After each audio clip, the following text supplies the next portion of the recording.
Bismillahirrahmanirrahim. Assalamualaikum warahmatullahi wabarakatuh.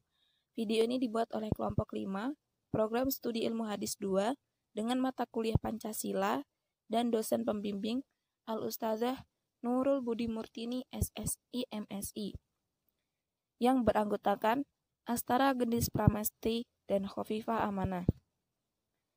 Kami akan mempresentasikan sebuah materi dengan judul Pancasila sebagai sumber etika.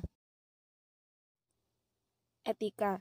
Asal kata etika adalah etikos dalam bahasa Yunani. Arti dari etika adalah timbul dari kebiasaan. Sedangkan menurut KBBI atau Kamus Besar Bahasa Indonesia, etika adalah ilmu tentang apa yang baik dan apa yang buruk dan tentang hak dan kewajiban moral atau akhlak. Perbedaan etika dan etiket. Etika. Etika sendiri berbeda dengan etiket. Etika merupakan kajian ilmiah yang terkait dengan etiket atau moralitas. Misalnya, mencuri termasuk pelanggaran moral, tidak penting apakah dia mencuri menggunakan tangan kiri atau kanan. Etiket. Sedangkan etiket merupakan aturan mengenai kesusilaan dan sopan santun seseorang dalam kehidupannya. Namun, kebanyakan orang Indonesia biasa menyebut sebuah etiket dengan istilah etika. Misalnya, terkait dengan tata cara berperilaku dalam pergaulan, seperti makan dengan tangan kanan lebih sopan dan beretiket. Etika Pancasila. Etika Pancasila adalah cabang filsafat yang dijabarkan dari sila-sila Pancasila untuk mengatur perilaku kehidupan bermasyarakat, berbangsa, dan bernegara di Indonesia. Oleh karena itu, dalam etika Pancasila terkandung nilai-nilai ketuhanan, kemanusiaan, persatuan, kerakyatan, dan keadilan. Dimensi nilai Pancasila sebagai berikut. Sila ke-1, mengandung dimensi moral berupa nilai spiritualitas yang mendekatkan diri manusia kepada Tuhan Yang Maha Esa, ketaatan kepada nilai agama yang dianutnya. Sila kedua, mengandung dimensi humanus, artinya menjadi manusia lebih manusiawi, yaitu upaya meningkatkan kualitas kemanusiaan dalam pergaulan antar sesama. Sila ketiga, mengandung nilai solidaritas, rasa kebersamaan, dan cinta tanah air. Sila keempat, mengandung dimensi nilai berupa sikap menghargai orang lain, mampu mendengar pendapat orang lain, tidak memaksakan kehendak kepada orang lain. Sila kelima, mengandung nilai mau peduli atas nasib orang lain, kesediaan membantu kesulitan orang lain. Pentingnya Pancasila sebagai sistem etika terkait dengan problem yang dihadapi oleh bangsa Indonesia. Pertama, banyaknya kasus korupsi yang melanda negara Indonesia sehingga dapat melemahkan sendi-sendi kehidupan berbangsa dan bernegara. Kedua, masih terjadinya aksi terorisme yang mengatasnamakan agama, sehingga dapat merusak semangat toleransi dalam kehidupan antar umat beragama, dan meluluhlantahkan semangat persatuan atau mengancam disintegrasi bangsa. Ketiga, masih terjadinya pelanggaran hak asasi manusia atau HAM dalam kehidupan bernegara, seperti kasus penyerbuan Lembaga Permasyarakatan Cembongan Yogyakarta pada tahun 2013 lalu. Keempat, kesenjangan antara kelompok masyarakat kaya dan miskin masih menandai kehidupan masyarakat Indonesia. Kelima, ketidakadilan hukum yang masih mewarnai proses peradilan di Indonesia, seperti putusan bebas bersyarat atas pengedar narkoba asal Australia, Skeppel Colby.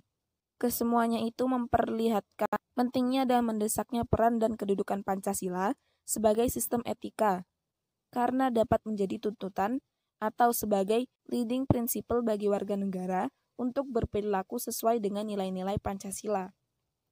Zaman Orde Lama. Pemilu diselenggarakan dengan semangat demokrasi yang diikuti banyak partai politik, tetapi dimenangkan oleh 4 partai politik, yaitu Partai Nasional Indonesia atau PNI, Partai Muslimin Indonesia atau PARMUSI, Partai Nahdlatul Ulama atau PNU, dan Partai Komunis Indonesia atau PKI. Tidak dapat dikatakan bahwa pemerintahan di zaman Orde Lama mengikuti sistem etika Pancasila. Bahkan ada tudingan dari pihak Orde Baru bahwa pemilihan umum pada zaman Orde Lama dianggap terlalu liberal, karena pemerintahan Soekarno menganut sistem demokrasi terpimpin yang cenderung otoriter.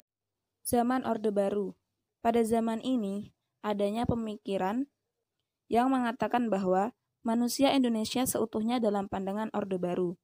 Artinya, manusia sebagai makhluk ciptaan Tuhan Yang Maha Esa, yang secara kodrati bersifat monodualistik, yaitu makhluk rohani sekaligus makhluk jasmani, dan makhluk individu sekaligus makhluk sosial. Manusia sebagai makhluk pribadi memiliki emosi yang memiliki pengertian, kasih sayang, harga diri, pengakuan, dan tanggapan emosional dari manusia lain dalam kebersamaan hidup. Pentingnya Pancasila sebagai sistematika bagi bangsa Indonesia menjadi rambu normatif untuk mengatur perilaku kehidupan bermasyarakat, berbangsa, dan bernegara di Indonesia. Dengan demikian, pelanggaran dalam kehidupan bernegara seperti korupsi atau penyalahgunaan kekuasaan dapat diminimalkan. 5 contoh penerapan etika sila-sila Pancasila dalam bernegara. Pertama, menerapkan sikap jujur, saling peduli, saling memahami, saling menghargai, saling mencintai, dan tolong-menolong di antara sesama manusia dan anak bangsa. Kedua, mewujudkan pemerintahan yang bersih, efisien, dan efektif. Ketiga, menghindarkan penggunaan hukum secara salah sebagai alat kekuasaan. Keempat, menegakkan hukum secara adil, perlakuan yang sama dan tidak diskriminatif terhadap setiap warga negara. Kelima, menjunjung tinggi nilai-nilai ilmu pengetahuan dan teknologi agar mampu berpikir rasional, kritis, logis, dan objektif. Kesimpulan, Pancasila dan etika adalah dua hal yang tidak dapat dipisahkan, karena merupakan suatu sistem yang membentuk satu kesatuan yang utuh, saling berkaitan satu dengan yang lain, yang dijadikan pedoman dalam kehidupan bermasyarakat, berbangsa, dan bernegara. Implementasi Pancasila sebagai sistem etika dapat terwujud apabila pemerintah dan masyarakat dapat menerapkan nilai-nilai yang ada dalam Pancasila dengan mengedepankan prinsip keseimbangan antara hak. Syukron, jazakumullahu khairan, wa barakallahu fikum. Wassalamualaikum warahmatullahi wabarakatuh.